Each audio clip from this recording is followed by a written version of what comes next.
now moved to a project that will be set in Buenos Aires.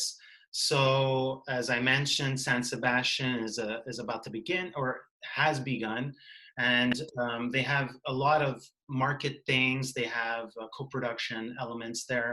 And one project that really sticks out for me, got like some nice exposure and variety, is Benjamin Naishtat, who I had the chance to interview back in Marrakesh for a film called ROJO, ROJO.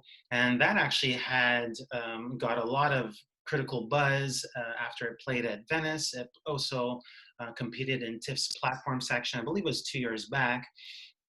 And for this filmmaker, it's actually something that digs into the past. It's a book-to-film adaptation. So let's sink our teeth into Pobres Pibes, which means poor kids, if I understand correctly. Yeah, I mean, this is a filmmaker that I think you probably know a bit more about than I do. I haven't seen ROJO yet. I do remember you raving to me about it. You really liked it. But this seems like a production, a film that maybe won't be his breakout, but sort of takes him up one more level. Yeah.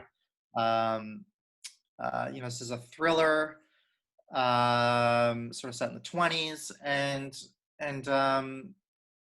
yeah, I mean, I'll leave it to you, but I think this is the kind of film that we will keep, in our notes, tracking it, seeing where it lands, once it goes into production. And I think the major festivals will all be keeping an eye on it. We're all going to kind of want to see. I think it's going to be in demand for sure.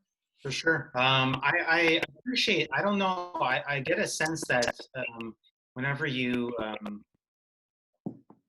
grab material from the 20s or 30s and sort of like bringing it to the forward present and make a commentary out of it, I sort of find that it excites me. Sort of more or less what Paul Thomas Anderson did with Oil, like an old school novel.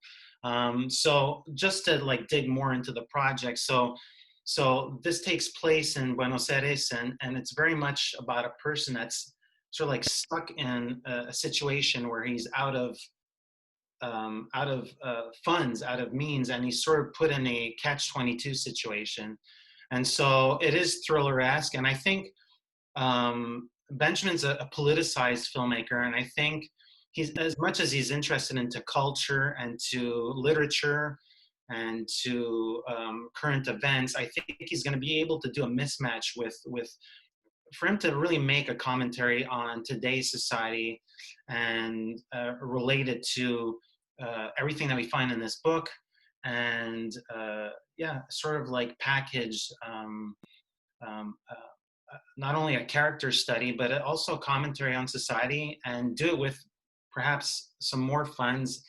If they're in San Sebastian, they're going to be looking towards Spain and other countries for co-production funding. So we can expect something that takes all the ambition and all the scope that we find in what is more or less a minimalist portrait, but still done with a beautiful production design value in ROJO. And I look forward to you seeing it. It's actually still playing in local art house theaters a little bit across America. And I look forward to seeing who he casts as his lead protagonist, because in ROJO he had these great male characters. And so, I'm quite looking forward to that. I'm Eric Lavallée. I'm editor-in-chief and site owner for IONCINEMA.com. And this is Kevin Jagernauth, contributing writer for the playlist. And together we are IndieSponge.